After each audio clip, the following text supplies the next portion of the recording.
magmática. Ó, tá aparecendo para você aí um gabbro, que é um tipo de rocha magmática. Nossa, por que essa rocha chama ígnea ou magmática? Magma seca, né? Ele vai formar um tipo de rocha.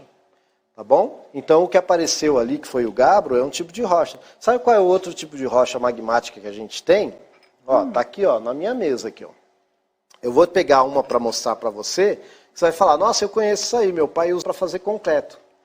Né? O pessoal chama de brita, tá? Ou granito, tá bom? O granito, ele é uma rocha magmática, tá bom? Então isso aqui é lava, né, ou do vulcão, que depois, ou magma, se você preferir, e depois ele endureceu, tá? E aí vira granito. Você pode ter granito, pode ter basalto, que normalmente vai estar na região mais de mar, né? O granito normalmente vai estar mais na região de continente, mas isso não é uma regra para você, tá vendo? O granito, aí ele, como ele é encontrado na natureza, antes da gente explodir ele, transformar num monte de pedrinha pequenininha, ele é assim, o granito. Você está percebendo aí que esse granito, ele está cheio de algumas coisinhas verdinhas aí, alguns seres vivos, musgos, né?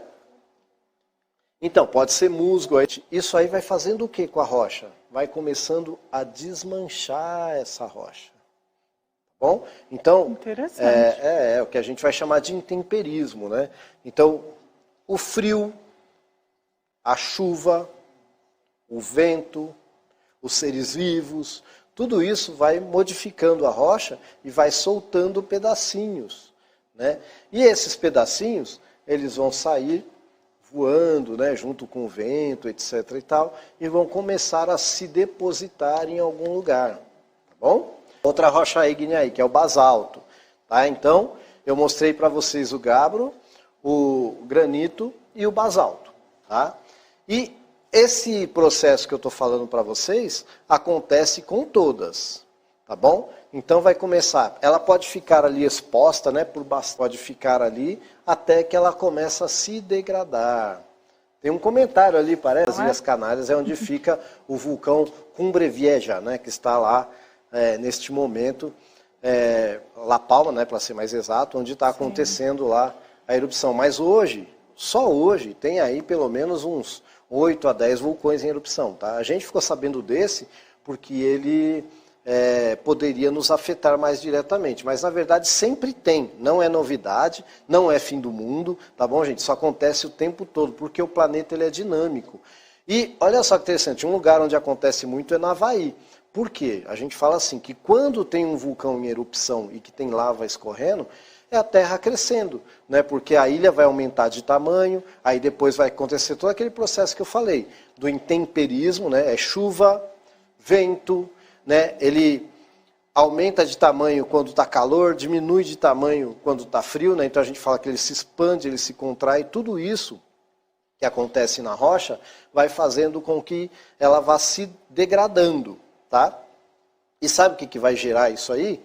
Uma coisa que a gente chama de sedimentos, que é o outro tipo de rocha que a gente vai falar já já. E ela também pode levar o nome de ígnea, porque ígnea lembra o quê? Fogo, né? Então ela pode ser chamada de magmática ou ígnea. Lembra que eu falei que aí começa a formar sedimentos? Então essa poeirinha vai ter que cair em algum outro lugar. E aí, ó, por exemplo, a gente tem aí um arenito. Esse arenito é uma rocha que ela foi formada a partir de sedimentos. Então ela é sedimentar. Vocês viram que formato estranho que é daquela rocha? Tem um processo que chama de erosão. E naquela rocha específica, o que aconteceu? Se voltar a imagem lá, você vai ver que ela sofreu mais erosão embaixo do que em cima, né? Por ação, talvez, da própria areia, ali, o vento batendo lá embaixo. Aí você vai ver que ela sofreu muito mais erosão. Aí, tá vendo? Ó? Ela sofreu muito mais erosão embaixo, isso aí mesmo, do que em cima. E olha a forma da outra que está ao lado também, é a mesma coisa que aconteceu. Tá? Ela foi sendo corroída por baixo, ali, talvez o vento e a areia batendo ali, e em cima ela estava com uma estrutura mais rígida, né? E foi ficando. Gente, são diferentes tipos de rocha sedimentar. Eu vou dar mais um exemplo para vocês de rocha sedimentar. Ó, essa aí é o Varvito. A gente tem aqui em São Paulo, né? O Vale do Varvito. Do Varvito, lá em Itu, já visitei, professor. Isso. Sabe por que tem o Vale do Varvito? esse varvito ele é uma rocha sedimentar, olha aqui as camadas que bonitinhas. E ele tem esse formato assim, ele representa, sabe o quê? O momento que estava rolando ali uma era do gelo. Né? Então, ele, na verdade, ele é um registro disso. Tá? Essas estrias aí acabam registrando esse tipo de coisa. Mas, tá? Que tem uma rocha que eu conheço muito. Eu vou falar para vocês por quê. Essa aí ó, é o folhelho. Tá? O folhelho, eu gosto muito dele, eu tenho uma intimidade muito grande com ele, porque eu fiz um trabalho na faculdade sobre ele. Né? Eu fiz um curso que a gente chama de mestrado, e lá eu trabalhei fósseis de plantas. E aí eu quero falar uma coisa para vocês.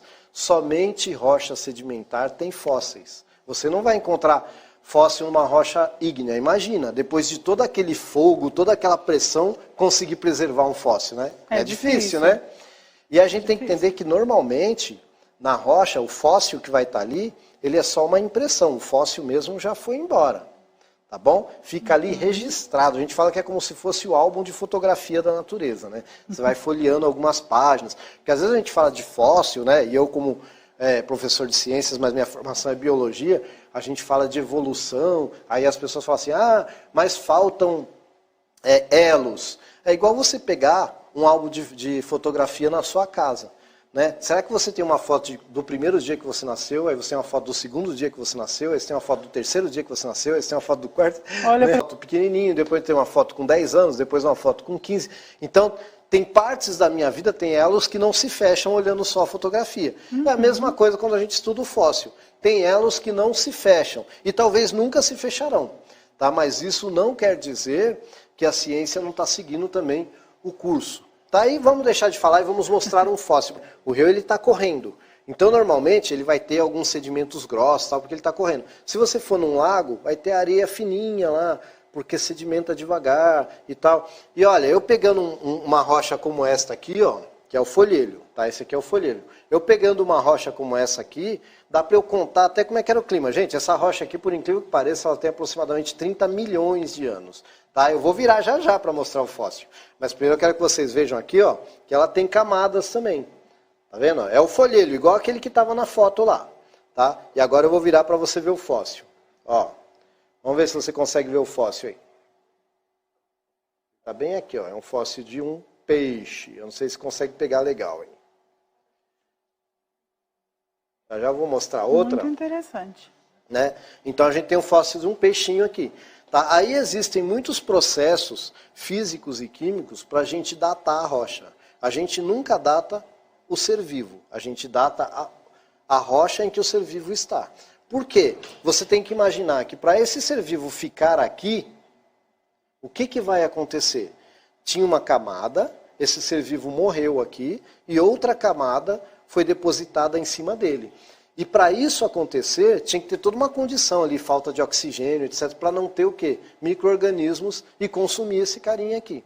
Então, por isso que é difícil encontrar fóssil. Esse aqui, gente, é da região de Tremembé, tá? Que foi onde eu fiz o meu trabalho de mestrado, no caminho entre Tremembé e Campos do Jordão. É de lá. Tá bom? Então, se você mora nessa região aí, você deve saber que tem bastante coisa.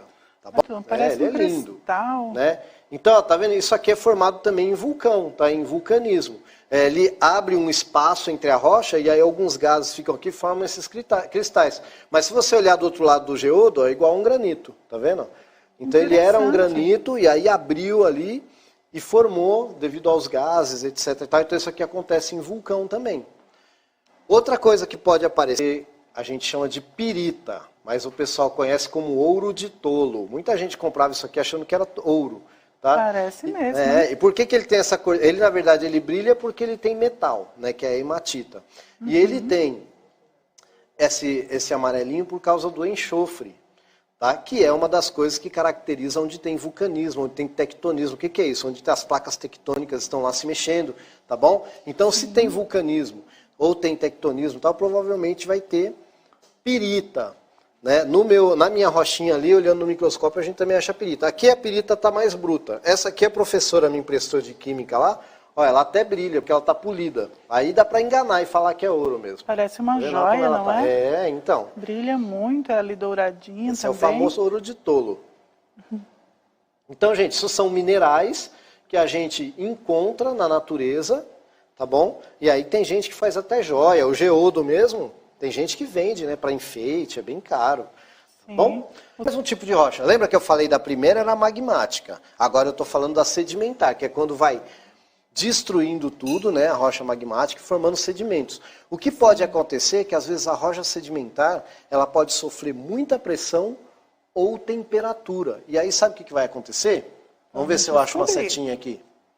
Esse tipo de rocha, a rocha metamórfica, quer dizer que ela sofreu mudanças. Isso quer dizer metamórfica.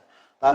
Isso, de metamorfose, exatamente. Isso, quer dizer o quê? Quer dizer que o mármore, para chegar no mármore, ele passou por uma metamorfose. Então ele é uma rocha metamórfica. Ele era uma rocha sedimentar, e aí diferentes rochas vão gerar, diferentes rochas sedimentares vão gerar diferentes rochas metamórficas, né? E aí, o que acontece? Essa rocha sofreu pressão, essa rocha sofreu temperatura, normalmente ela estava próxima de um vulcão, de um tectonismo, alguma coisa, e ela foi transformada pela temperatura e pela pressão. Então, nós falamos da rocha ígnea, que é aquela que está lá no vulcão. Nós falamos da rocha sedimentar, que é aquela que está ligada ao intemperismo, chuva, calor, frio, seres vivos nascendo ali, mas tem mais rocha metamórfica. Vou mostrar uma espécie aí de híbrido. Olha a ardose aí, né? Tem gente que tem piso de ardose, né? O pessoal que é mais chique aí, eu sou meio caipirão, mas o pessoal que é mais chique tem piso de ardose, né, tal. Então, ardose, e às vezes você encontra até coisas que parecem fósseis, tal, em ardósia também. Ela parece um pouquinho com folhilho, né? Deve ter um porquê disso aí. Muito bem, deixa eu ver se tem começa a sofrer intemperismo, e ela vai dar origem a uma coisa semelhante a isso aqui, que é a nossa areia, que vai ser o sedimento.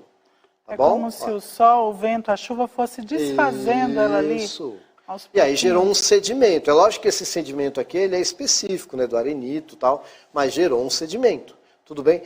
Esse sedimento, depositado ao longo de anos, e milhares de anos muitas vezes, se ninguém for lá e varrer ele, limpar, etc., ele vai acabar endurecendo e se transformando numa rocha sedimentar. Tá? Então é um processo que demora. É uma das coisas que prova que o planeta Terra milhões de anos. É justamente essa formação de rochas. A gente vê rochas formando hoje e vê rocha formada que demorou muito tempo para se formar.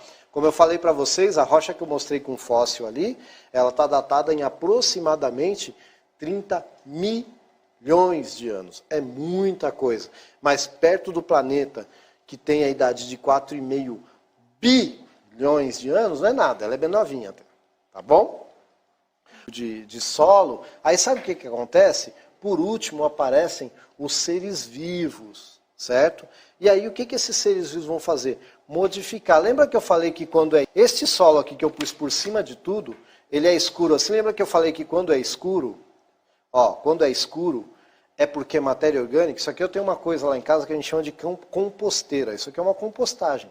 Isso aqui era resto de comida, casca de ovo, tudo matéria orgânica. Olha como é que fica depois que as minhocas entram em contato e tal. É isso que é o solo. Isso aqui que é um solo rico para você fazer plantação, para você... É isso aí. Gente, vocês vão ver que tudo que eu falei até aqui tem a ver com a formação do solo. Tá bom? Ó, então tá aí, ó. Ela vai ter uma rocha matriz, né? Uma rocha mãe, uma rocha... Essa rocha vai começar a se degradar. Vai formar ali, ó, um sedimento, certo? E esse sedimento vai começar a sofrer a influência dos seres vivos.